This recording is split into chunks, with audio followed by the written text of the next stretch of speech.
My ungrateful daughter-in-law thought she could bury her lies in my garden. But when I found what she hid, I uncovered more than I was ever meant to see. I just smiled because she had no idea what was coming. In that moment, I understood sometimes justice doesn't come with anger or revenge. It comes with patience, a steady hand, and the courage to dig deep for the truth. The morning they arrived, the sky was low and grey, as if the clouds themselves had been waiting for the sound of that car to break the quiet. I was in the garden, on my knees among the dahlias, when I heard tires crunching over gravel. For a moment I thought it was the postman. Then I saw my son's old sedan pull into the drive, dust swirling behind it like smoke from an ending I hadn't yet seen coming. David stepped out first. He looked older than the last time I'd seen him, shadows under his eyes, shoulders tight with something he wasn't saying. And then she followed him. Clara, my daughter-in-law. She moved like someone arriving somewhere she already planned to change. Mom. David smiled, though it didn't reach his eyes. He came forward, arms open. I wiped my hands on my apron and hugged him. His jacket smelled faintly of cologne and city air, but underneath it, I could sense something heavier. Worry. Regret. We didn't call ahead, he said. Hope it's not a bad time. There's never a bad time for family, I told him. The words came easily, but my heart felt uneasy, as though it already knew what my mind didn't. Clara smiled, polite and careful. It's so peaceful here, Eleanor, she said, glancing around the garden. Just like I remember. She'd only been here once before the wedding, once after the funeral. I remembered how, even then, she'd glanced around as though the place needed rearranging. If stories like this speak to you, quietly take a moment to like and subscribe so more hearts can find their way here too. Now let me tell you what really brought them back to my door that day.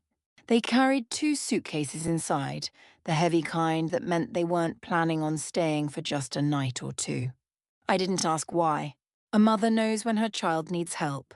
And I could see it in the way David's hand tightened around Clara's as they walked up the steps. The house felt smaller once they entered. I'd lived alone since my husband Walter passed 5 years earlier. Every clock ticked at its own rhythm, and the silence between them was something I'd grown used to. But now the quiet seemed to hold its breath. I made stew, I said, gesturing toward the kitchen. You must be hungry from the drive. David smiled gratefully. You always think ahead. Clara brushed a hand through her sleek hair and glanced toward the hallway. Maybe I'll freshen up first. The trip was exhausting. She disappeared upstairs before I could answer. When the kitchen door closed behind her, I looked at David. He dropped his gaze to the floor. What happened? I asked softly. He sighed. It's been a rough few months. The business went under. We lost the apartment. Clara's been under a lot of stress. I thought maybe a change of scenery might help. So you came home. He nodded, and for a fleeting second, he was my little boy. Again, the one who used to run barefoot through this very garden, chasing butterflies with a net made of my old curtain lace. You'll stay as long as you need, I said. We'll sort it out. He smiled, relief softening his face. Thanks, Mom. By evening, the storm that had been gathering finally broke. Rain began to patter softly on the roof as I set 3 bowls on the table. Clara came down wearing one of those expressions that says she's been crying but won't admit it. This smells wonderful, she said, sitting down across from me. We ate mostly in silence. Only the rain filled the space between our spoons. At one point, David cleared his throat. Clara thought maybe she could help out around here. Keep things organized. I glanced up. Organized? Clara smiled, her voice smooth as cream. You've been on your own for so long, Eleanor. It must be hard keeping track of everything. Bills, repairs, little details. I manage, I said. I'm sure you do. She reached for her glass of water. But maybe I could take some things off your plate.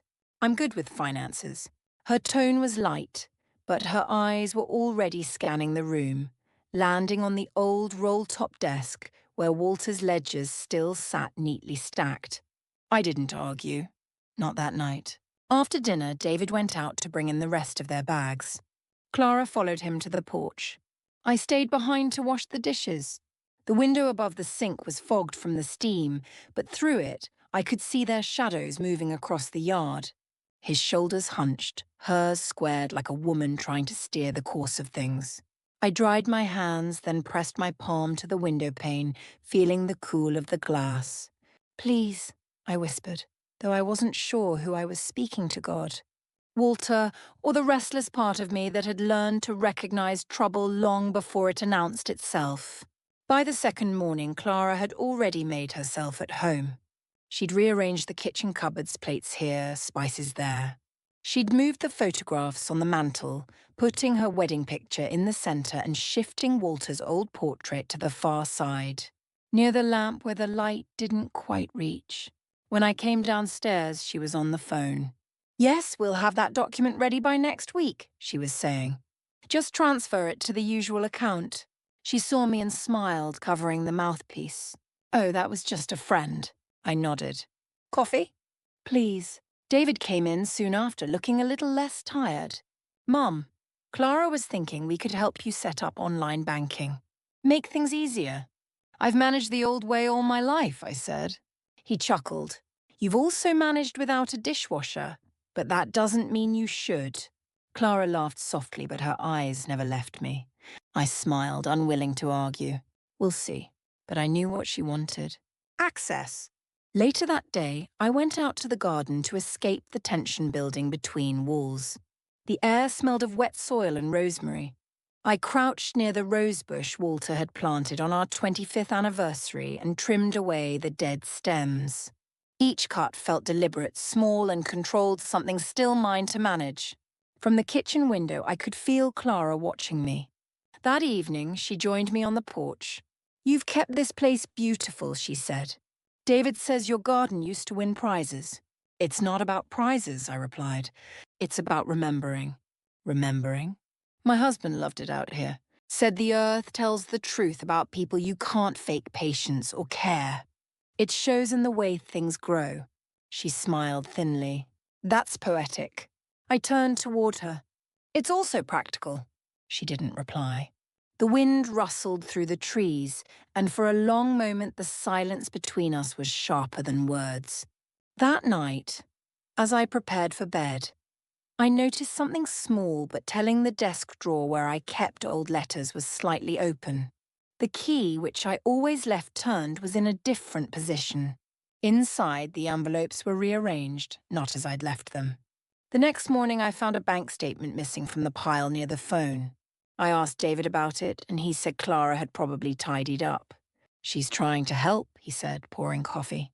I never asked for help. He sighed, the way men sigh when they've already chosen who they'll believe. "Mom, please. She's been through enough. Let her feel useful." I didn't press further.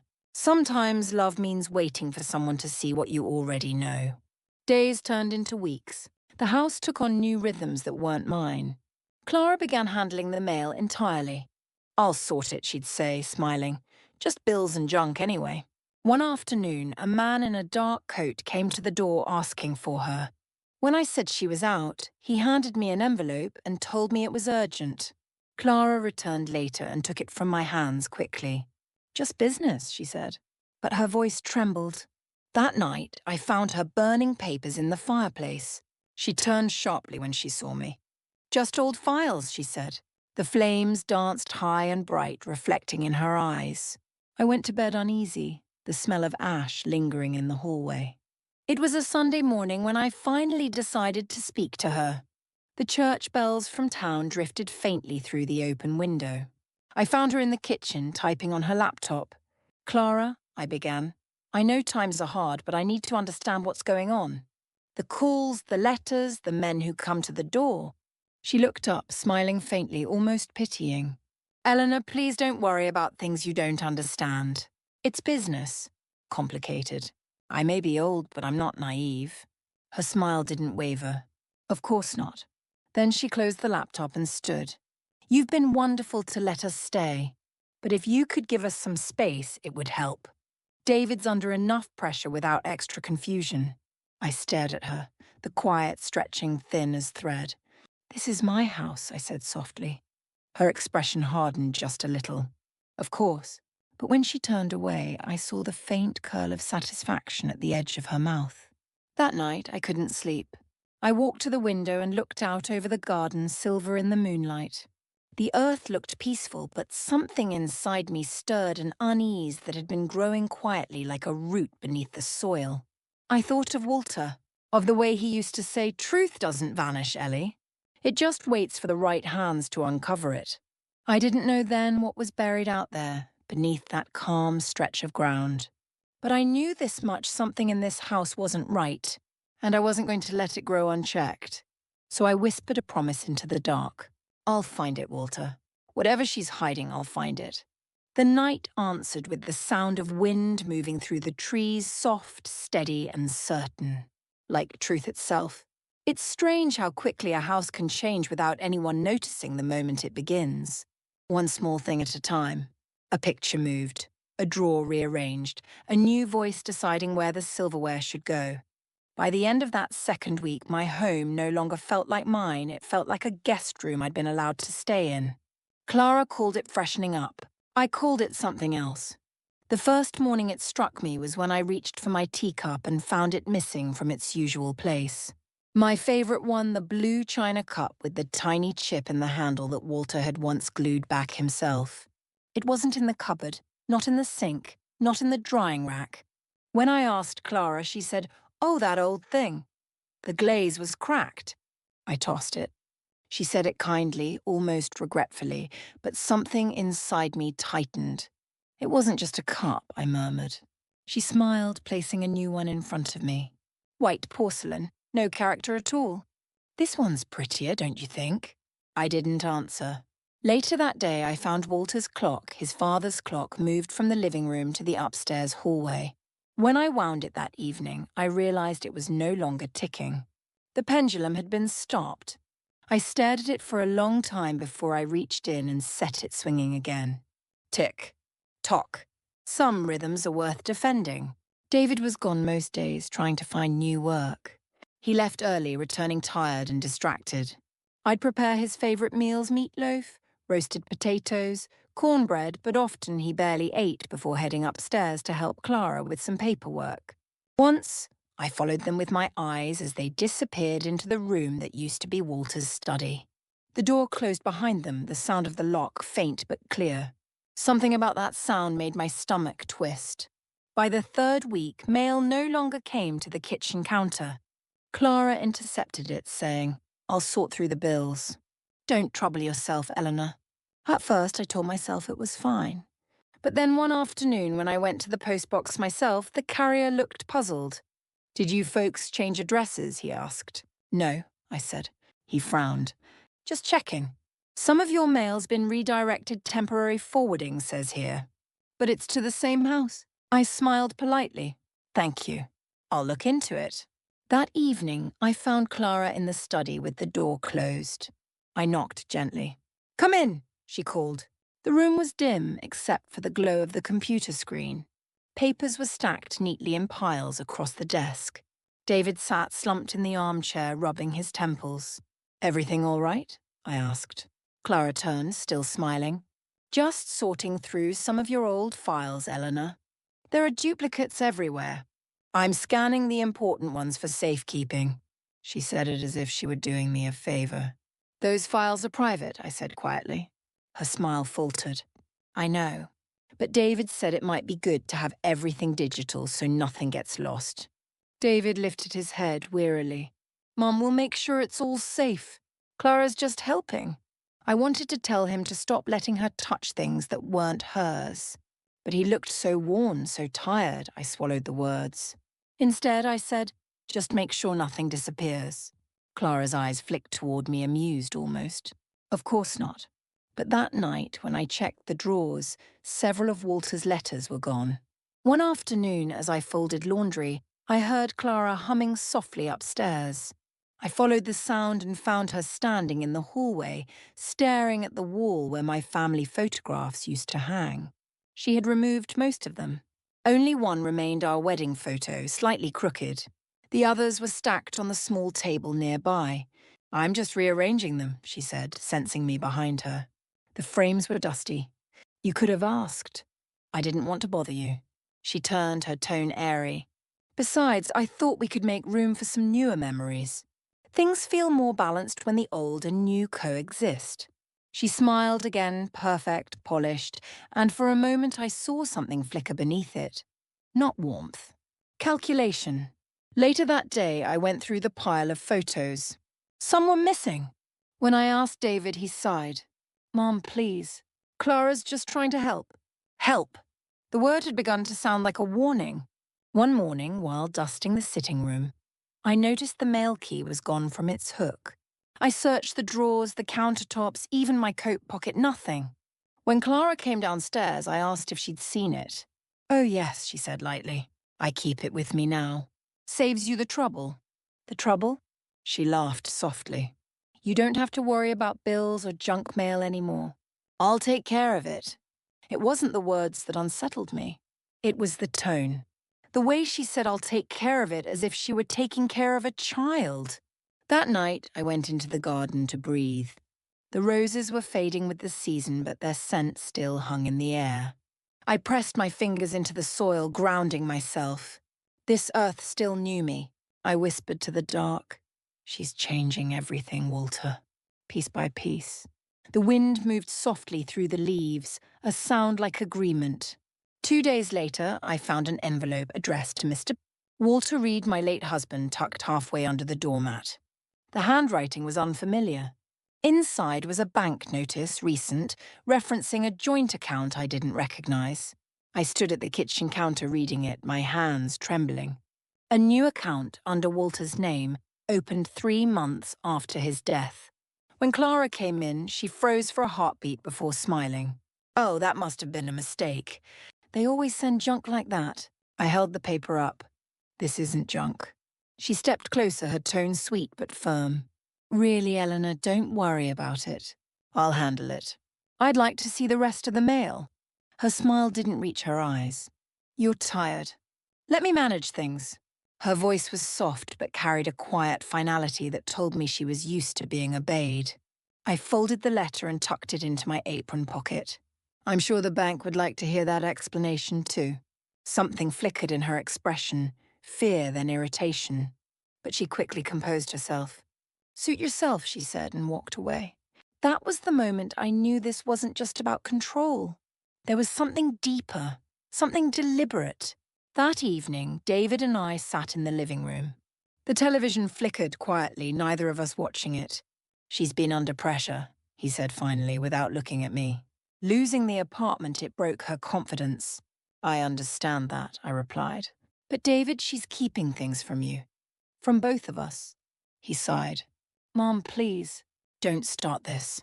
I found a bank letter today, under Walter's name, from a new account. He frowned. Maybe it was old paperwork. It wasn't. He turned toward me, irritation creeping into his voice. You've never liked her. You think she's after something. I looked at him steadily. I don't think, David. I know. He stood abruptly. You're imagining things. You always think people have hidden motives. Clara's trying to help and you're twisting it. His words cut deeper than he realized. I wanted to remind him that I'd spent 30 years running a household, managing bills, raising him alone after Walter's long illness. I wasn't a woman who mistook shadows for monsters. But I saw how tired he was, how much he wanted peace, and I said nothing. After he went upstairs, I sat alone for a long time, listening to the tick of Walter's clock. Tick. Tock. Each sound felt like a heartbeat reminding me stay calm, stay steady. The truth will surface. It always does. That night, I woke to the faint creak of a floorboard. The sound came from the hallway near the study. I slipped on my robe and opened the door just enough to see. Clara stood there in her nightgown, holding a flashlight. She moved silently toward the desk, crouched, and opened the bottom drawer. I watched her take out a small box, Walter's old cash tin, and slip something inside before locking it again.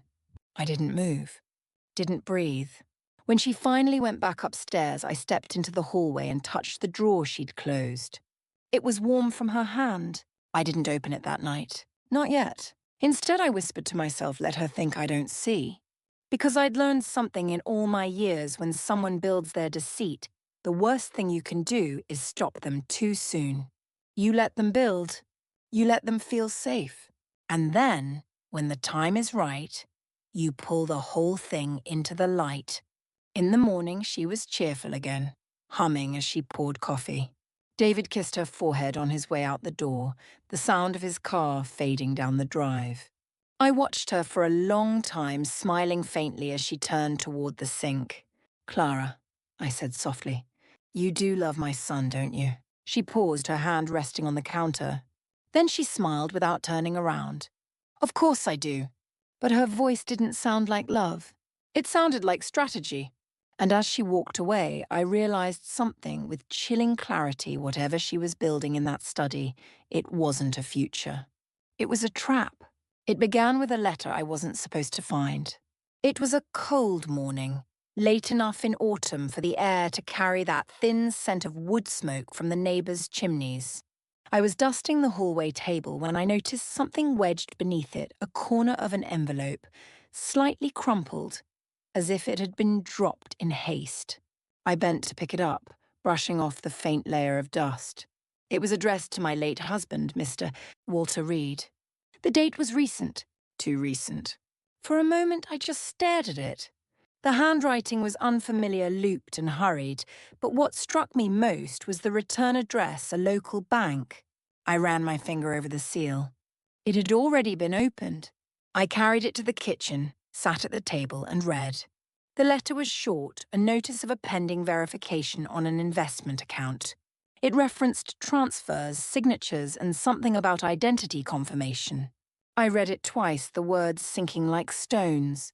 I hadn't opened an account in Walter's name, and neither had he. When I looked up, Clara was standing in the doorway. "Good morning," she said lightly. "You're up early." I folded the letter quickly, sliding it beneath a magazine. "Couldn't sleep." Her eyes flicked toward the envelope. "What's that?" "Just something from the bank." "Oh?" She smiled, but her hand gripped the edge of the doorway. "Probably a mix-up. Seems they think my husband's still alive," I said evenly. For a heartbeat, something flickered in her eyes, shock, then calculation. But her smile didn't waver. "How strange," she said. "Banks make those mistakes all the time. I can call them later, get it sorted." "I'll handle it myself," I said. Her smile froze. "Of course. Whatever makes you comfortable." She turned away, but her steps down the hall were quicker than usual, almost sharp against the floorboards. That was when the quiet certainty began to grow inside me. Something was very wrong. That afternoon, David was in the shed, fixing the gutter pipe that had come loose in the wind. I joined him, handing him nails, pretending to talk about nothing, weather, groceries. Small things that keep a conversation alive when bigger ones might break it. But I kept circling around what I wanted to ask. Finally, I said, "David, how are things really, between you and Clara?" He paused, hammer mid-swing. "Fine," he said after a moment. "We're managing." "She seems busy," I said. "She's been helping with some business contacts. She still has friends from the old firm who might invest in a new project." "Under your name?" He frowned. "What do you mean?" I hesitated. "I saw some documents, bank letters addressed to your father." He laughed lightly, but it sounded forced. "Mom, that must be an error. Clara's been handling the finances because she's better at that stuff. She's helping us both." I nodded, though my stomach tightened. "Just be careful, David." He gave me a small, weary smile. "You worry too much." Maybe I did. But sometimes worry is just wisdom that's learned how to whisper. That night, I waited until the house went quiet. I moved softly through the hall, the way I used to when David was little and had fevers in the night. The floorboards remembered my weight. I stopped outside the study. The door was locked. Of course it was. But Walter had built this house himself. I knew every hinge, every key, every hidden compartment. I went to the pantry, reached behind the old spice shelf, and pulled out the duplicate key he'd kept just in case. When I turned it in the lock, the sound was soft but final, like a curtain lifting. Inside, the air smelled of paper and faint perfume. The desk lamp was still warm, meaning Clara had been there not long before. I sat down, my hands trembling slightly, and began to look. Most of the files were harmless bills, receipts, forms. but near the bottom drawer, I found a folder labelled Reed Holdings. It wasn't a name I recognized. Inside were copies of deeds and transfers. My husband's signature appeared on several, neat and perfect, except he'd been gone 5 years. There was also a list of names. Investors. I didn't know them, but the sums beside their names were large. Too large. I turned the last page and found a photograph, Clara, smiling beside David at what looked like an office event. But there was something off in the way she held his hand, as if he were a prop, not a partner. Behind her smile was hunger. I put everything back as carefully as I'd found it. Then I relocked the drawer and stood in the dark room for a long moment, listening to the rain beginning outside. When I returned to bed, I couldn't sleep. My mind turned over each detail, each careful deception, until dawn pressed pale light through the curtains. The next morning, I watched Clara in the garden from the window. She was on the phone again, pacing along the path near Walter's old tool shed. Her voice carried faintly through the open window. "No, it's handled," she said. "He doesn't know a thing. She suspects, but she's harmless." A pause. "Yes, I can get the documents by the end of the week. Then we'll be done here." Done here. I felt something inside me tighten into resolve. When she came back inside, her face was bright again, cheerful. "I was thinking of pruning those rose bushes later," she said. "They've gotten wild." "They're meant to," I said. "Some things are more beautiful when they're left to grow their own way." She smiled faintly. "That's not how I see it." I watched her walk upstairs, each step deliberate. Then I went outside, needing air. The garden was my refuge, the one place she hadn't yet rearranged. The soil was damp from last night's rain. I crouched to pull a weed and felt the earth give easily beneath my fingers. That's when I saw it an uneven patch of dirt near the hydrangeas, freshly turned. I brushed my hand over it. The soil was darker, richer, as if something had been buried there recently. A memory came back to me 2 days earlier, Clara in the garden at dusk, saying she wanted to plant herbs. She'd been out there a long time, long after the sun had gone down. But there were no herbs there now. I stared at that patch of earth until a chill moved through me. Then I stood slowly, wiped my hands, and went inside. That evening, I tried to talk to David again. He was sitting at the table, scrolling through his phone. "David," I said gently, "has Clara ever mentioned starting a new company?" He looked up surprised. "A company?" "Yes, something called Reed Holdings." He frowned. "No, why?" "I just found some papers in the study. It looks like a business account with your name and your father's." He exhaled, rubbing his temples. "Mom, please. Don't go through our things." "Our things?" I repeated softly. He winced. "I didn't mean it like that. It's just Clara's trying to make things right. She's helping us recover. You don't have to be suspicious of everything." I wanted to tell him about the conversation I'd overheard, about the freshly dug earth, the falsified signatures, but I stopped myself. He wasn't ready to hear it. "Not yet." Instead, I said, "Just promise me you'll keep an eye on the finances yourself, no matter how much you trust her." He nodded half-heartedly. "Sure, Mom," but his eyes were elsewhere. That night, I dreamed of the garden. I saw Walter standing near the hydrangeas, his hands covered in soil, smiling at me. But as I moved closer, I saw something glinting in the dirt, a small metal box. He looked at me and said, "You'll find it when you're ready." I woke with my heart pounding. The clock on the nightstand read 312 A.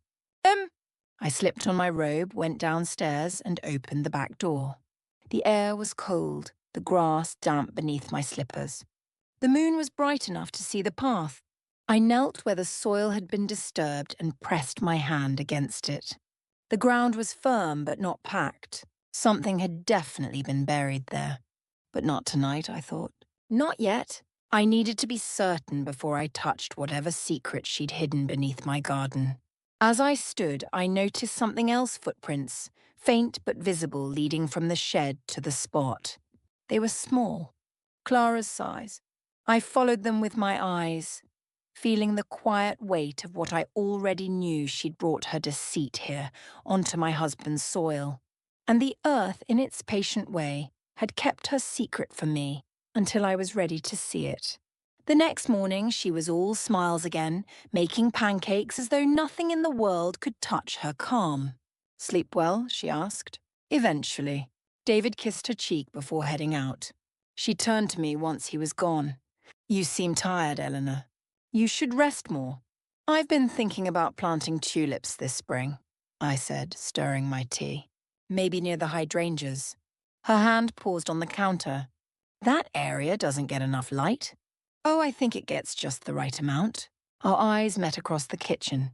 Something passed between us then, something sharp and unspoken. She knew I'd noticed. I knew she was afraid I'd dig. But I smiled soft and calm, the way I used to when David tested boundaries as a boy. "Maybe I'll start tomorrow," I said. Her voice was low. "I wouldn't if I were you." And there it was, the first crack in her mask. I finished my tea slowly. "We'll see." When she left the room, I went to the window and looked out toward the garden. The wind moved through the hydrangeas, rustling the soil beneath them. Something was waiting for me there. I could feel it. And whatever it was hers. It began with a letter I wasn't supposed to find. It was a cold morning, late enough in autumn for the air to carry that thin scent of wood smoke from the neighbors' chimneys.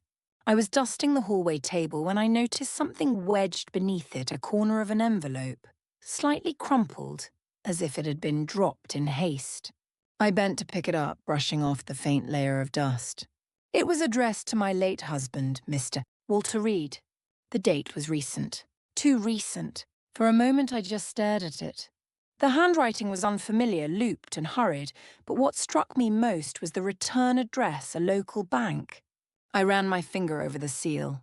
It had already been opened. I carried it to the kitchen, sat at the table and read.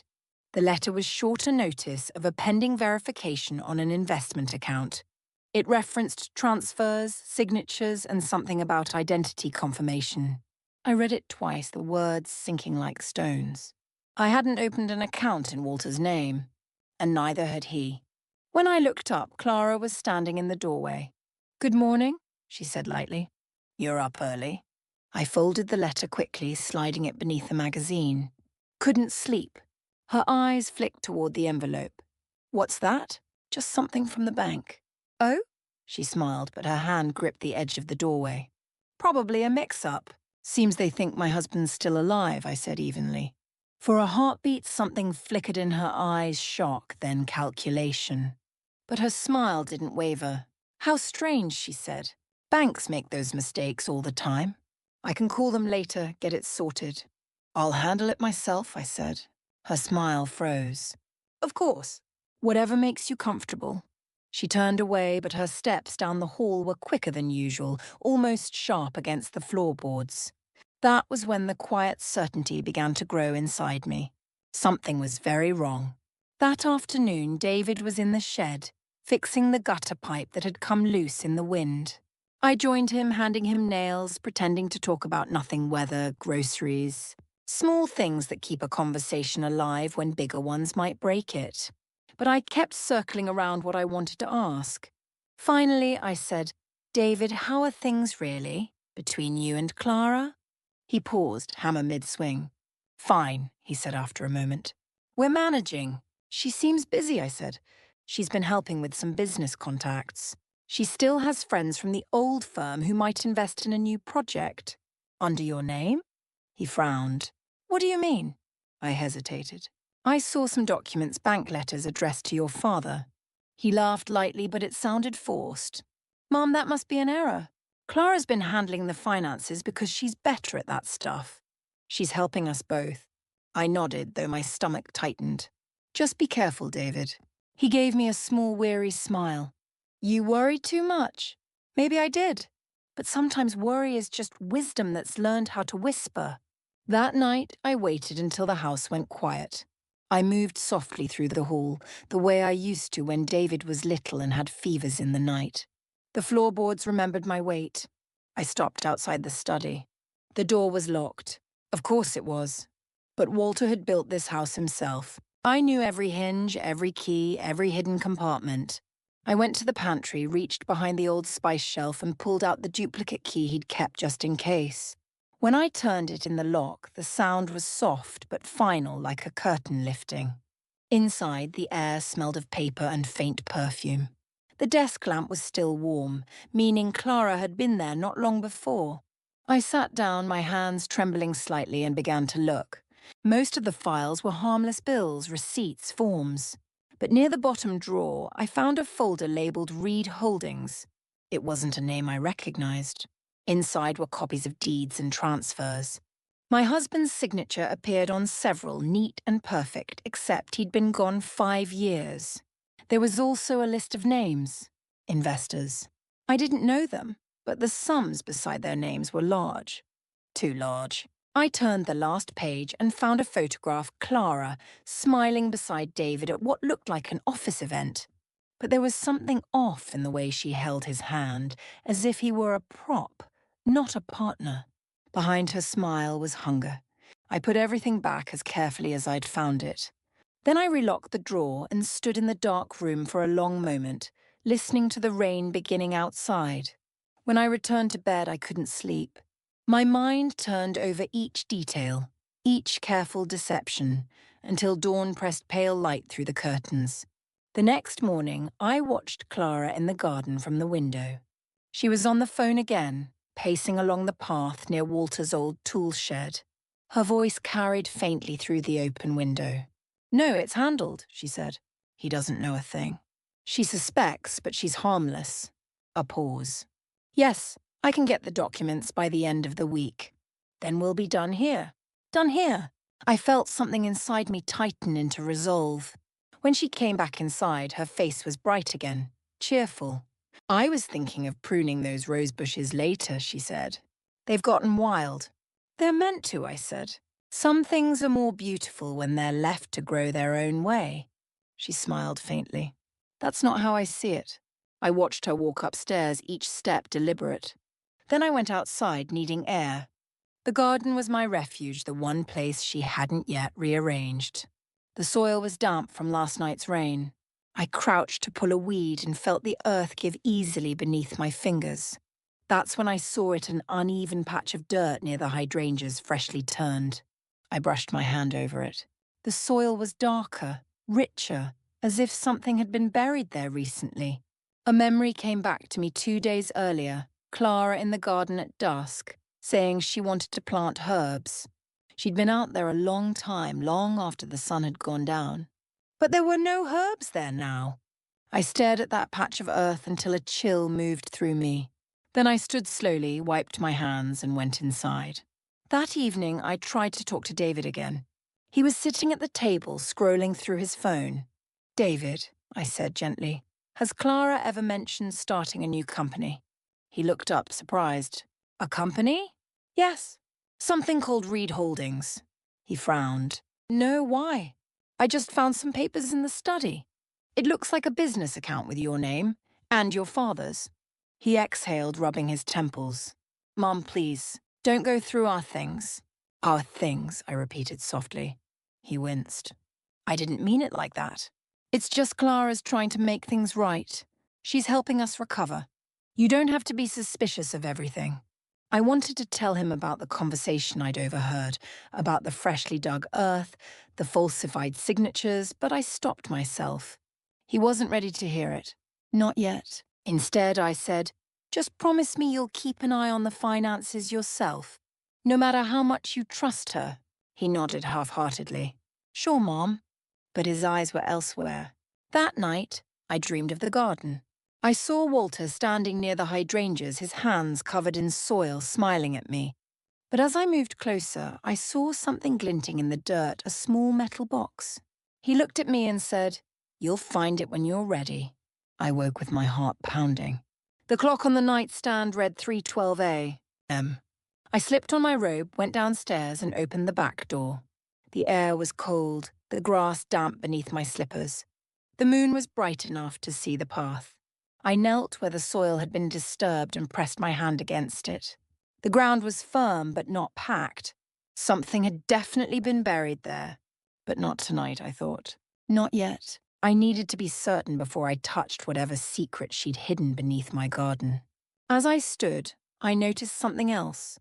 Footprints, faint but visible, leading from the shed to the spot. They were small, Clara's size. I followed them with my eyes, feeling the quiet weight of what I already knew she'd brought her deceit here, onto my husband's soil. And the earth, in its patient way, had kept her secret for me until I was ready to see it. The next morning, she was all smiles again, making pancakes as though nothing in the world could touch her calm. "Sleep well?" she asked. "Eventually." David kissed her cheek before heading out. She turned to me once he was gone. "You seem tired, Eleanor. You should rest more." "I've been thinking about planting tulips this spring," I said, stirring my tea. "Maybe near the hydrangeas." Her hand paused on the counter. "That area doesn't get enough light." "Oh, I think it gets just the right amount." Our eyes met across the kitchen. Something passed between us, then something sharp and unspoken. She knew I'd noticed. I knew she was afraid I'd dig. But I smiled, soft and calm, the way I used to when David tested boundaries as a boy. "Maybe I'll start tomorrow," I said. Her voice was low. "I wouldn't if I were you." And there it was, the first crack in her mask. I finished my tea slowly. "We'll see." When she left the room, I went to the window and looked out toward the garden. The wind moved through the hydrangeas, rustling the soil beneath them. Something was waiting for me there. I could feel it. And whatever it was hers. The rain had stopped in the night, leaving the garden slick and dark, each leaf trembling under the weight of what it had held. By morning, a thin mist clung to the hydrangeas, turning them into ghostly shapes. I could smell the wet earth from the porch. It called to me the way a secret does when it has waited too long to be told. Clara had gone into town, at least, that's what she said. David was meeting an old friend about work. For the first time in weeks, the house was still. Only the steady ticking of Walter's clock followed me as I stepped outside, spade in hand. The ground near the hydrangeas looked ordinary enough, but I'd seen her there after dark, whispering into her phone, kneeling as though tending to the soil. I'd told myself it was harmless until I saw the uneven patch and the faint imprint of her small boots. I crouched, pressing my palm against the cool dirt. It was softer than the rest, as if recently disturbed. "I'm sorry, Walter," I whispered, "but I have to know." The spade slipped easily into the ground. The sound it made metal against stone, soil giving way, was louder than I expected. Each thrust felt like breaking through silence itself. After a few inches, I saw the first glint of something unnatural, a corner of dull metal, half wrapped in plastic. My hands trembled as I brushed the soil aside. A small box emerged, old, rusted, the kind that once held recipe cards. Plastic film had been carefully layered over it, sealed with tape. Whoever buried it hadn't meant for rain or time to reach inside. I lifted it gently, the weight heavier than it should have been. I was about to peel back the plastic when I heard the crunch of tires on the gravel drive. The sound froze me. "Eleanor!" Clara's voice carried across the garden, light, lilting. "Are you out here?" I quickly lowered the box back into the shallow hole and pulled a few handfuls of soil over it. My pulse hammered in my throat. She appeared around the corner holding a grocery bag, her hair shining too neatly for someone who'd been running errands. Her eyes darted to the spade in my hand. "Gardening so early?" she asked. "Just loosening the roots," I said, steadying my breath. The rain packed the soil. She smiled, but her gaze lingered on the patch of disturbed earth. "You're always out here. I don't know how you do it." "It keeps me grounded," I said. For a heartbeat, we simply looked at each other, the air between us dense with something unspoken. Then she stepped closer. "You should let me help," she said. "I used to garden at my grandmother's." She set her bag down and reached for the spade. "Here, let me—" "No." My voice came out sharper than I intended. She blinked. "I was only trying to." I said no. The words hung in the mist, heavier than the morning air. Her hand lingered on the handle for a moment too long before she let go. "Suit yourself," she said quietly, but the sweetness in her tone had soured. I turned back to the soil, pretending to work, though my heart beat so loudly I could feel it in my fingertips. Out of the corner of my eye, I saw her kneel and touch the ground, her fingers pressing into the damp earth exactly where I'd been digging. Funny, she murmured. This patch feels different. Softer. I kept my eyes on the hydrangeas. It rained more on this side. She looked up at me, then eyes sharp, assessing. You've been digging here before, haven't you? I tend the garden every day. For a long moment she studied me, lips curving into a thin, unreadable smile. Then she stood, brushing dirt from her hands. You should be careful, she said softly. It's easy to hurt yourself out here. The way she said hurt yourself made the tiny hairs rise on my arms. She turned toward the house, calling over her shoulder, I'll make tea. Bring your muddy shoes to the back porch when you're done. Her footsteps faded, the door shut, and silence reclaimed the garden. I waited another minute, then knelt quickly. My hands moved faster now, scooping away the dirt until the box reappeared. I peeled back the plastic, heart racing. The lid creaked when I opened it. Inside were papers, dozens of them folded, sealed, layered with meticulous care. I lifted the first sheet and felt my stomach drop. Bank forms, deeds, identification cards, all bearing names I recognized, but none of them true. My husband's signature forged in steady ink, my son's name scrawled on a transfer slip, and beneath them, a set of jewelry pieces I hadn't seen in years, Walter's pocket watch, my mother's brooch, the ring I thought I'd misplaced. A chill swept through me. This wasn't just deceit. It was theft, calculated and patient. I heard the screen door creak open again. Eleanor? Her voice was closer this time, careful. I snapped the box shut, pulling the plastic over it again and scattering dirt across the top. The soil stuck to my gloves, wet and heavy. She appeared behind me, holding 2 mugs. Thought you might want some tea, she said. Her eyes darted to my hands, to the faint smear of mud on my wrist. She handed me a cup. I could smell the chamomile, too sweet. Thanks, I said. My voice sounded calm, though my heart was thudding. You work too hard, she said. It's only dirt. You should rest more. Maybe I will, I murmured. Later. She took a sip of her own tea, eyes never leaving my face. You always say that. I mean it this time. Good, she said softly. Because things are about to get easier for all of us. Her tone had changed, lighter on the surface, but carrying something underneath. What do you mean? Oh, you'll see. She smiled, tilting her head. David's been working on a few documents, new opportunities. Opportunities? Investors. Property deals. You wouldn't understand. She said it like an insult wrapped in velvet. I looked at her steadily. Maybe not, but I do understand this garden. And I know when something's been planted that doesn't belong.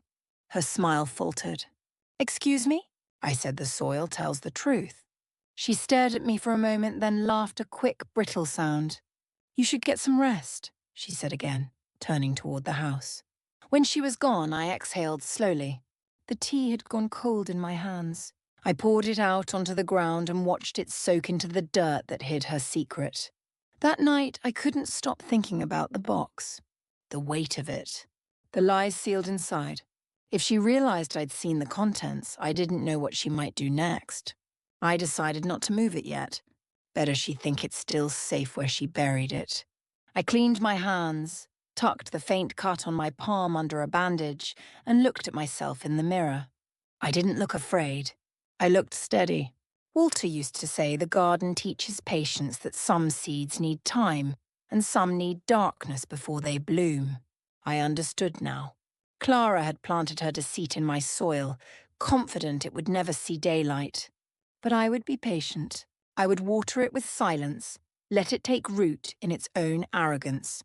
And when the time came, I would bring it into the sun myself.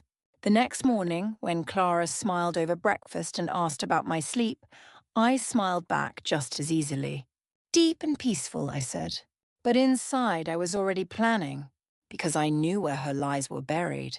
And the earth, my earth, was keeping them safe for me. By the end of that week, the house felt like a stage where the actors no longer trusted their lines. Every word carried a double meaning, every glance an echo of something hidden. Clara hummed louder these days. I think she mistook noise for control. I'd stopped sleeping through the night. Each hour brought a new thought. What if she moved the box? What if she learned I'd seen inside? What if David never believed me? But fear, I've learned, can be sharpened into something useful if you hold it long enough. So I began to act, quietly, methodically. The first step was the phone. I found an old pay-as-you-go mobile in Walter's tool drawer, the one he used when he went on fishing trips. I charged it behind the pantry door where Clara never looked. That phone would be my lifeline, my one thread to the world beyond her reach. The second step was proof. Real proof. When Clara left for errands, I unlocked the study using Walter's duplicate key again. The box in the garden was too risky to move, but the papers I'd seen in the drawer could be photographed. I spread them across the desk, the lamplight casting long shadows like bars. Forged deeds, false identities. Transfers written in my husband's steady hand but dated years after his death. I took photographs one by one, my fingers trembling slightly each time the phone clicked. It felt like stealing from the dark. Halfway through, I heard a car door slam. My stomach twisted. She was back early. I slipped the papers into place, switched off the lamp, and locked the drawer just as the front door opened. Eleanor? I stepped out of the study, wiping invisible dust from my hands. In here. She appeared in the hallway holding a small bag of groceries. I didn't think you were home. I decided not to go into town. Her eyes drifted toward the closed study door. You really should keep that room locked, she said lightly. Old houses attract curious strangers. Good advice, I said. I'll remember that. Her gaze lingered for a moment longer, then she smiled and walked past me. Only after she disappeared into the kitchen did I let myself breathe again. That night, I transferred the photos to a small USB drive I'd hidden inside a teabag tin. Proof. Tangible, undeniable. But proof means nothing if no one sees it. So I called someone I still trusted. The next morning, I took the bus into town under the excuse of visiting the market. Clara had offered to come, but I insisted on going alone. I need fresh air, I said, and for once she didn't argue. At the bank, I asked for Robert Gaines, the same manager who'd handled Walter's accounts for decades. His hair had gone greyer, but his voice still carried the same gentle authority. Eleanor Reed, he said warmly. It's been years. Too many, I said. I need your help, Robert. Quietly. He gestured me into his office, closing the door behind us. When I handed him the drive, my fingers felt oddly steady. These are documents in Walter's name, I said. Some look official, but they're forged. I need to know if any accounts exist under those numbers. He frowned as he inserted the drive and clicked through the images. The longer he looked, the deeper the line between his brows grew. Where did you get these? He asked. They were hidden on my property, I said, by my son's wife. He looked up sharply. That's a serious accusation. I wouldn't make it without reason. He nodded slowly, scanning a few pages, then sat back. These are disturbing. The signatures are good too good. Someone had access to your husband's records. Can you trace the accounts? I can try, he said. But I'll need to verify your authority first. Give me 2 days. Thank you, Robert. Please discretion. He placed his hand over mine briefly. You have my word. When I stepped back into the crisp air, my heart felt lighter and heavier all at once. I had set something in motion that could not be undone. On the bus ride home, I watched the landscape roll by the fields, the leafless trees, the grey line of the horizon. Everything looked stripped bare, waiting for spring, waiting for renewal. When I reached the house, Clara's car was gone. I allowed myself a breath of relief, then went straight to the garden window. The soil above the buried box was untouched. For now. But as evening fell, I found something that chilled me more than any empty patch of dirt, a folded slip of paper on my pillow. My name written in looping script. I unfolded it. One sentence written neatly in blue ink. You should be careful who you talk to. I stood perfectly still, the note trembling between my fingers. My mind replayed every step of the day, the bus, the market, the bank. She must have followed me. The air in the room felt thinner.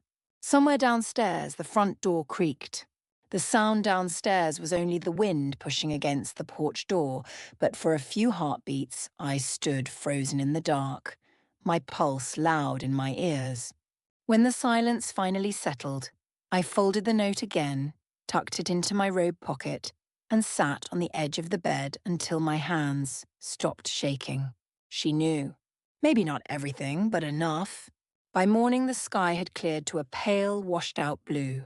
Clara moved around the kitchen in perfect calm, making coffee, humming as if nothing at all had happened. The same tune, the same smile that never reached her eyes. "Sleep well?" she asked. I poured myself a cup. "Not much. You should take a nap later. Worry isn't good for the heart." "I'll keep that in mind." She slid an envelope across the table. "Bills came yesterday. I paid them for you." The handwriting on the checks was not mine. I nodded slowly, slipped the envelope aside, and said nothing. Sometimes silence is the only weapon you can wield without being seen. When she left the room, I went straight to the phone. Robert had promised 2 days, but I couldn't wait. The line rang only once. "Eleanor," he said, voice low. "I was going to call you this afternoon. We traced the documents. The accounts exist, and they list your son as a partner." My chest tightened. "But he doesn't know." "I believe you. There's evidence of forged authorizations, multiple transfers. I'm contacting the authorities. Do you want them to reach out to you directly?" "Yes," I said. "But give me a little time. I need to prepare my son." "Be careful," he warned. I hung up and stared out the window. Clara's car wasn't in the drive. She'd gone somewhere again. Maybe to the post office. Maybe to tidy up her lies. It was time. That evening, I asked David to walk with me in the garden. The air smelled of damp leaves and the faint sweetness of pine. He followed reluctantly, hands in his jacket pockets. "Mom, what's this about? Do you trust me?" I asked. He frowned. "Of course I do." "Then listen." I told him everything in careful order, the letter, the forged documents, the box beneath the soil. At first, his face hardened with disbelief, but the more I spoke, the quieter he became. "Clara wouldn't," he began. "She would," I said softly. "And she did." He shook his head. "You must be mistaken. She's been trying to fix things. She's been using your name to open accounts." The bank confirmed it. The wind picked up, rustling the hydrangeas like whispers. David turned away, breathing hard. "That's impossible." "Then look," I said, pointing to the patch of soil. "See for yourself." He hesitated, then knelt and began to dig. When the spade struck the box, the metallic clang cut through the air like a verdict. He lifted it out, unwrapped the plastic, opened the lid. The papers inside gleamed faintly in the fading light. I watched his face as realization crept over him, the shock, the confusion, the slow collapse of certainty. "Oh, God," he whispered. She signed my name." I nodded. "And your father's?" He sank to the ground, the box still open in his lap. "What do we do?" "We go to the police." He looked up sharply. "Tonight?" "Before she destroys anything else." He hesitated, then closed the box and stood. "I'll drive." Clara's car was already in the driveway when we returned from the station 2 hours later. Blue lights still flashed faintly in the distance, the officers following behind us. She stood on the porch, arms crossed, eyes cold. "Where have you two been?" "At the truth," I said. Her gaze flicked to the box in David's hands. Colour drained from her face. "You went through my things. They were never yours." David's voice was quiet but steady. "The police are on their way, Clara." For the first time, her composure cracked. "You don't understand. I did this for us, those investors. They were going to—" "You lied," he said, each word deliberate. "You used my name. My father's.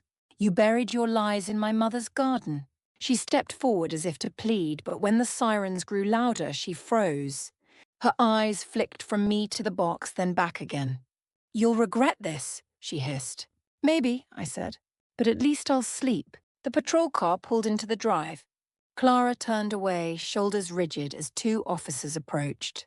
I watched from the porch as they spoke to her, their voices calm, professional. She didn't resist, only lowered her head as they guided her to the car. David stood beside me, silent. When the tail lights disappeared down the road, he exhaled a sound that was half sob, half relief. I didn't see it, Mom, he said. I didn't want to. I touched his arm. You see it now. That's what matters. He nodded, eyes glistening in the porch light. How did you stay so calm through all this? I looked toward the garden. The soil was dark again, freshly turned, honest at last. Because truth, I said, grows slow, but it never dies. He slipped his arm around my shoulders and together we went inside. Later, when the house was quiet again, I stepped back into the garden alone. The hydrangeas stirred softly in the night breeze. I knelt and pressed my palm against the earth where the box had lain. In the faint starlight, the soil glittered with tiny grains of quartz, like fragments of buried stars. I closed my eyes and whispered, "It's done, Walter. It's finally done." The air smelled of rain and redemption, two things that always come after storms. The garden never quite felt safe again after the night they took her away. The police had raked through the soil, lifting the box, photographing every inch of earth. When they left, they smoothed it over, but the ground looked bruised, as if it still remembered. For 3 days, the house was silent except for the phone. Reporters called, investors, even distant cousins who hadn't spoken to us in years. I let the machine answer, listening to their voices spill through the static questions, pity, gossip disguised as concern. Each ring was a reminder that secrets have echoes. David hardly spoke. He spent hours in the study staring at the window, the same window where I had once watched Clara whisper into her phone. His shoulders seemed smaller now, as though shame itself had weight. On the 4th morning, he said quietly, they released her. The words landed like cold rain. On bail, he added. The hearing's next week. I stirred my tea slowly. She won't come here. He nodded, but neither of us truly believed it. Outside, the wind was rising again, bending the bare branches until they knocked against the roof. The season had turned fully, the air smelled of iron and smoke. That afternoon, I went to the postbox. Among the envelopes was one without a return address. The handwriting was delicate, almost childlike. Inside a single sheet. You think you've won, but some things can't stay buried forever. No signature, no smudge of fingerprints. Just that sentence, thin and precise. I tore it in half, then again, until it was nothing but confetti in my hands. But even after the paper was gone, the words stayed. That night, I dreamed of the garden again. The hydrangeas were taller, the soil open like a wound. From the hole rose a whispering sound like breath through leaves. When I woke, my pillow was damp with sweat, the room heavy with silence. Downstairs, a shadow moved against the window. My first thought was wind, but then I saw it again, the distinct shape of someone standing by the porch. I reached for the lamp. The figure turned and melted into the darkness before the light could touch it. I stood for a long time, hand on the curtain, heart steadying itself. Then I went to the kitchen, made tea, and waited for dawn. By morning, David was pacing. We should sell the house, he said suddenly. Start over somewhere else. This is home, I answered. Running won't fix what she did. She could come back. She already has. She's in every fear you speak aloud. He sank into a chair. I can't stand the looks, Mom. Everyone knows. Let them, I said softly. The truth doesn't need applause. He looked at me then, searching for something in my face, maybe strength, maybe forgiveness. I gave him both. Later that day, a car pulled into the drive. Not Clara's. A dark sedan with tinted windows. A man stepped out, tall, formal, coat buttoned against the wind. Mrs. Reed? He asked. Yes. He handed me an envelope embossed with the mark of a law firm. Notice of property claim, he said. From Mrs. Clara Reed. I felt David stiffen beside me. She's claiming part of the estate, the man added, apologetic. Standard procedure in fraud cases. I signed the receipt, thanked him, and watched the car disappear down the road. David tore open the envelope. The pages inside were dense with legal phrasing, but one line stood out in bold. Petitioner asserts marital entitlement to all holdings registered under joint venture Reed Holdings, inclusive of the Reed residence. She wants the house, he said, voice breaking. She won't get it. How can you be sure? Because lies don't hold roots in honest soil, I said. But when I looked out at the garden, the wind was lifting the top layer of dirt, scattering it like ash.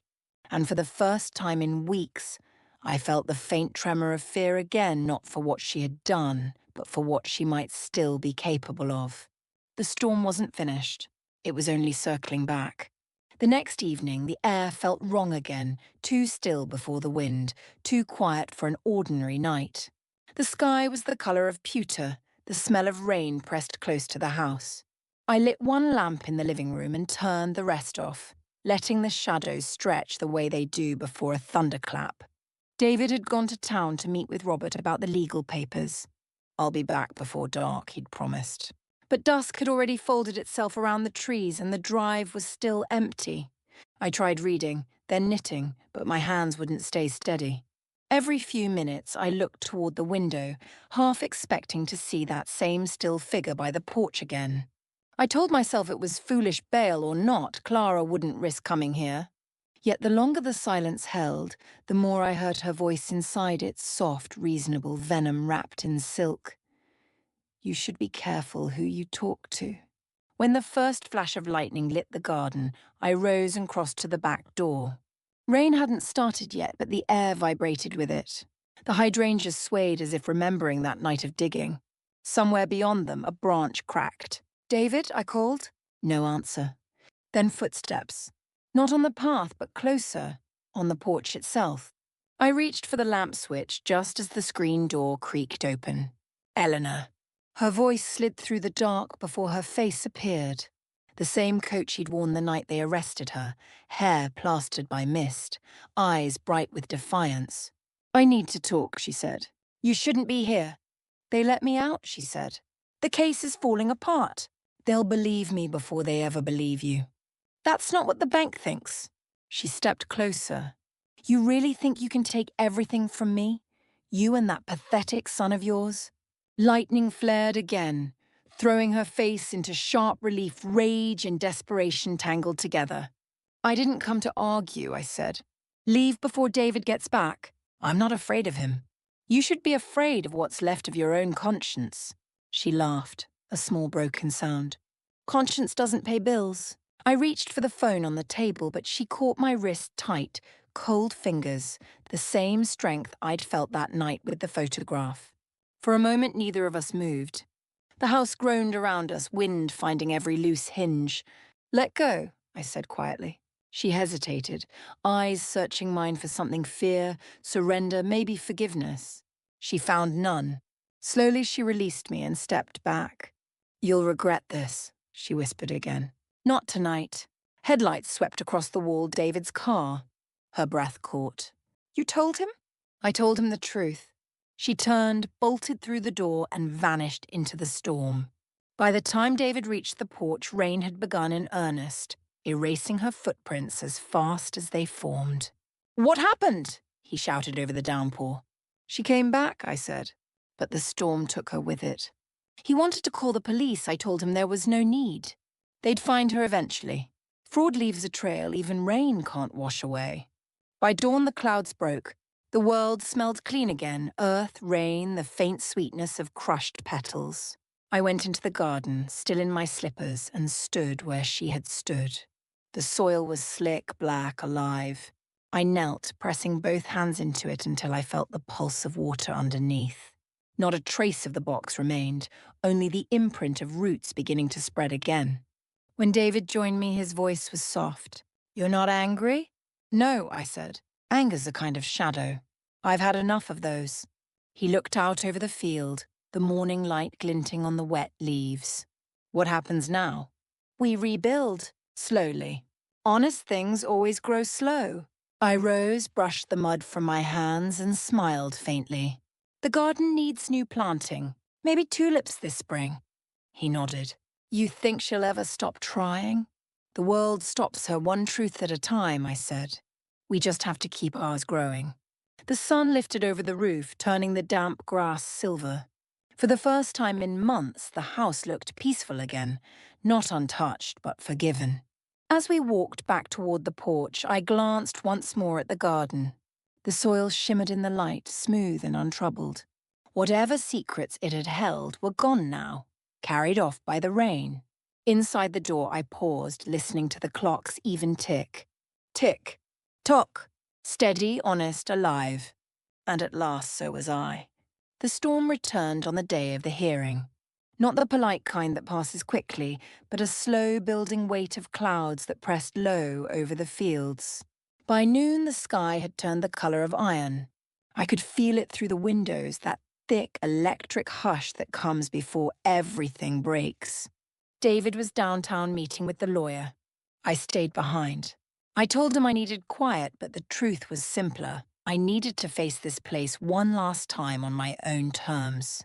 The hydrangeas were almost bare now, their flowers long gone, their stems trembling in the wind. I walked out without a coat, letting the cold drizzle sting my skin. The garden had seen it all, the lies, the digging, the unearthing, and now it waited, like a witness before the final testimony. I knelt where the box had once been buried. The soil was dark and clean again, faint green shoots already pushing through. Life always finds the smallest courage to return. I pressed my palm into the earth. "It's over," I whispered to Walter. "She can't hurt him anymore." A car engine sounded at the edge of the drive.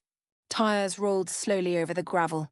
I rose, brushing the dirt from my knees, heart steadying itself.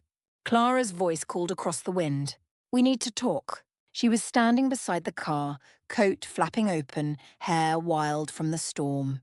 Her eyes burned with the kind of fury that comes from losing control of a story. "There's nothing left to say," I said. "There's everything left." She took a step closer. "They think I forged those signatures. They're saying I stole from him. You know that's not true.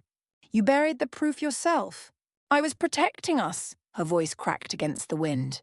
"You don't understand what I was trying to build." "I understand perfectly." I kept my tone calm, each word balanced. "You built it on someone else's name."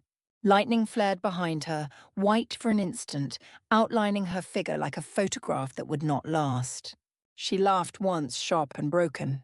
"You think you're so righteous, don't you? Living here with your memories, pretending they make you better than everyone else?" "No," I said quietly, "just honest." Rain began to fall in earnest, then large, heavy drops that turned the soil to black glass. She stepped closer until we were only a few feet apart.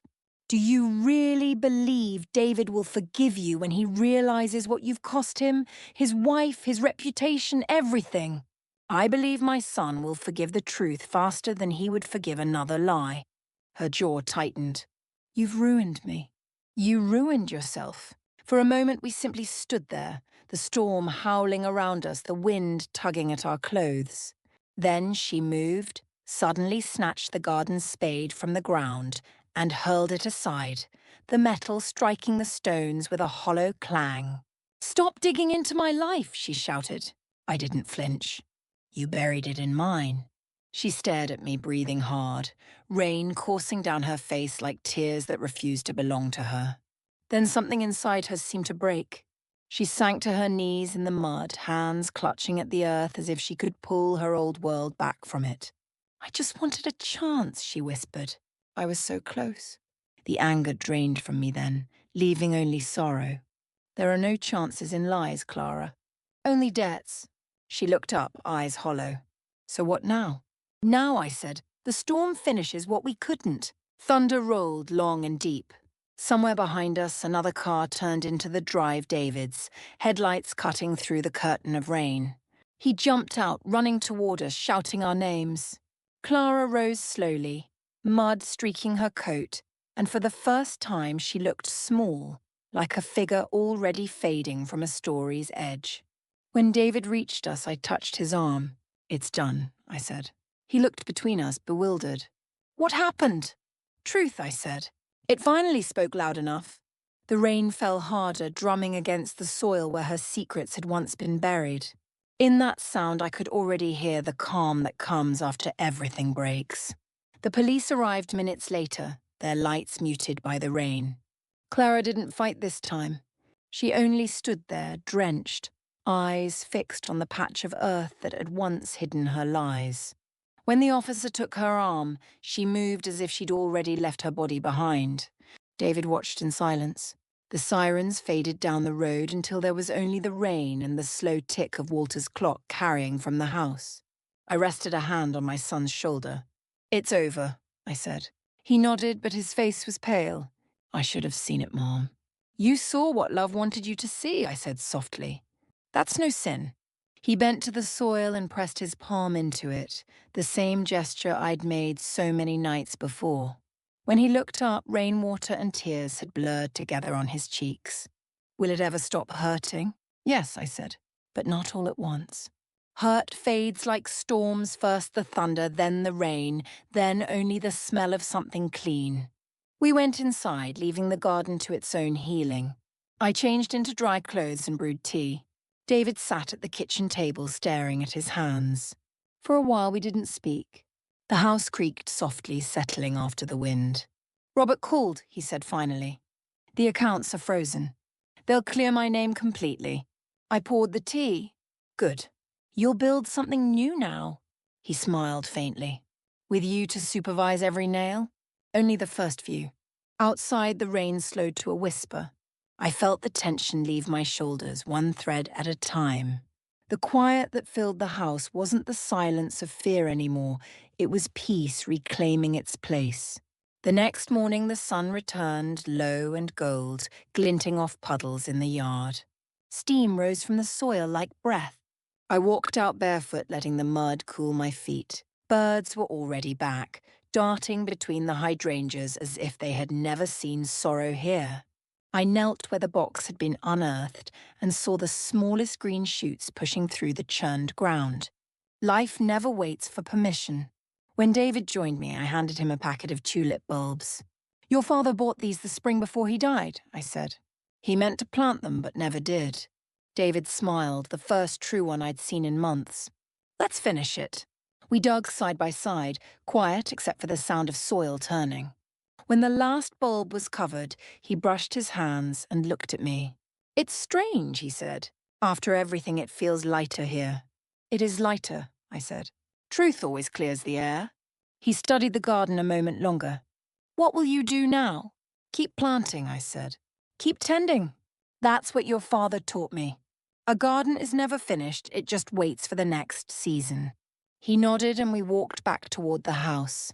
At the porch I paused, turning for one last look. The light caught the wet earth, making it shimmer like bronze. Somewhere beneath that shine lay the memory of a box, of lies, of patience, of courage. I breathed in deeply, the scent of rain and new beginnings. In that moment, I understood that forgiveness isn't about forgetting. It's about letting the truth grow where deceit once took root. What I learned from it all was simple and certain. Even when darkness buries the truth, the earth remembers where it sleeps, and one day, in its own quiet time, it will bloom again. The first spring after the trial arrived quietly, without announcement or fanfare. One morning I stepped outside and the air had changed. The frost had gone from the edges of the porch, the grass had turned soft beneath my feet. When I bent to touch the soil, it no longer felt heavy. The garden had survived the winter. So had we. The tulips David and I planted months earlier were just beginning to show their tips through the earth. Small green spears reaching for the sun with a kind of brave innocence. I watched them for a long time, marveling that something so fragile could push through after everything that had fallen apart here. Inside the house, the windows stood open again. Curtains moved gently in the breeze, bringing in the smell of rain and lilacs from the fence line. David was in the kitchen, his sleeves rolled up, humming off-key as he made breakfast. He'd started to hum again only recently. For months after Clara's arrest, there had been no music, no laughter, just the hollow patience of two people trying to remember how to live in the same silence. Now he turned and smiled when he saw me. "You've got mud on your hands again." "I've earned it," I said. He laughed softly. "Some things don't change. Good things shouldn't," I answered. He poured me coffee and handed me the mug that used to be Walter's. The chip in the rim caught the morning light, and for a moment, it felt like Walter himself was sitting at the table with us, listening, proud of the way the world had righted itself. "How are you sleeping these days?" I asked. "Better," David said. "The nightmares stopped a few weeks ago. The doctor says time's doing what medicine couldn't." "Time's the best healer we ever had," I said. He looked at me carefully. "Do you ever think about her?" "Sometimes," I admitted, "but not with anger. She was lost long before she found us. I pray she finds something honest to hold on to someday." He nodded, and for a long time we just sat in companionable quiet. Peace has its own sound, soft as a heartbeat. After breakfast, I went out to the mailbox. The air shimmered faintly in the sunlight, still cool but promising warmth. Among the usual envelopes was a letter with official markings, the final notice from the court. I opened it there by the fence. All charges upheld. Assets recovered. Case closed. The words were simple, almost dull on paper, but they carried a weight I hadn't realized I was still holding. I folded the letter carefully and tucked it into my apron pocket, letting the wind lift a little of the heaviness from my shoulders.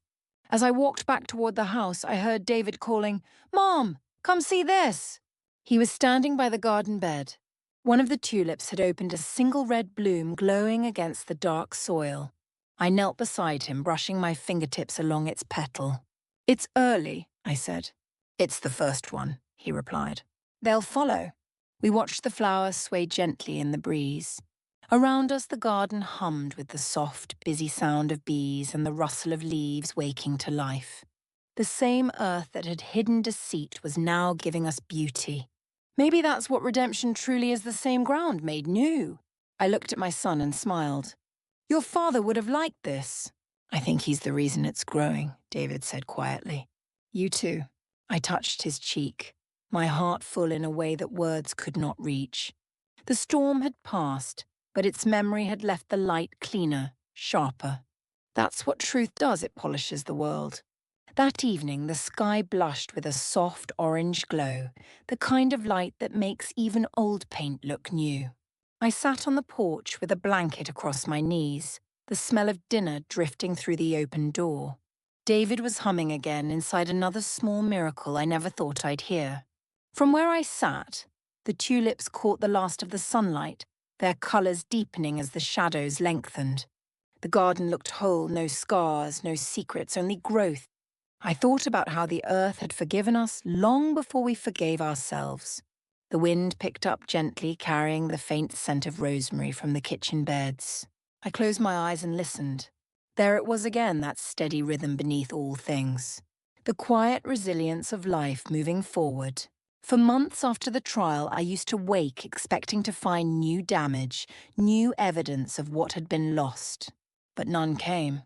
The world simply went on. The seasons changed, the hydrangeas budded again, and peace, shy at first, began to visit every morning with the light. Sometimes when the air is very still, I imagine Walter sitting beside me, his hand resting on mine, saying what he always did after a long storm. "See, Ellie, nothing stays broken forever." He was right, because even broken things can bloom again if you tend them with patience. I've learned that truth isn't about punishment. It's about planting something honest where deceit once grew. And forgiveness isn't weakness. It's the way roots find their strength after the frost. David came out then, carrying 2 mugs of tea. "You should come inside before it gets cold," he said. "In a minute." He smiled, knowing I meant it the way gardeners mean it another hour, another thought, another small prayer whispered into the soil. He sat beside me anyway, watching the tulips sway in the fading light. "Do you think it's over now?" he asked. "Yes," I said. "And now it can begin." He frowned a little, then understood. "A new season?" I nodded. "Always." We sat there until the last of the lights sank into the horizon, the sky turning violet and calm. Somewhere beyond the fields, a nightbird called, its cry low and sweet. I reached down, pressed my palm against the wooden porch rail, feeling its familiar grain. Everything under my hand felt real again, earned, not taken. When I finally stood, I looked once more toward the garden. The tulips glowed faintly in the dusk like small lanterns, their stems swaying together in the evening breeze. In that moment, I understood what this home had taught me, what all the years had been whispering through the creak of the floorboards and the rustle of the leaves. The past is not a chain, it's the soil we grow from. And if we keep tending to what's good and honest, the future will bloom all on its own. I turned off the porch light, closed the door behind me, and let the night have the garden. It was ready for its rest. And so was I. By summer, the garden was a river of coloured tulips fading into roses, roses giving way to lilies, each bloom. A reminder that endings are only beginnings we haven't recognised yet. David visits often. He brings his children now, and I watch them run between the rows, laughter echoing where once there was only silence. Sometimes I think the garden forgave us faster than we forgave ourselves. The soil no longer remembers deceit. It remembers hands ours turning it, feeding it, giving it back its purpose. Every year the roots go deeper. Every year the blossoms come brighter. People still ask me how I stayed calm through everything. I tell them the truth, it wasn't strength. It was faith in time, in love, and in the quiet way truth always finds its light. In that I found my peace. Looking back now, I see that every storm leaves something behind: clearer air, softer light, and a lesson worth keeping.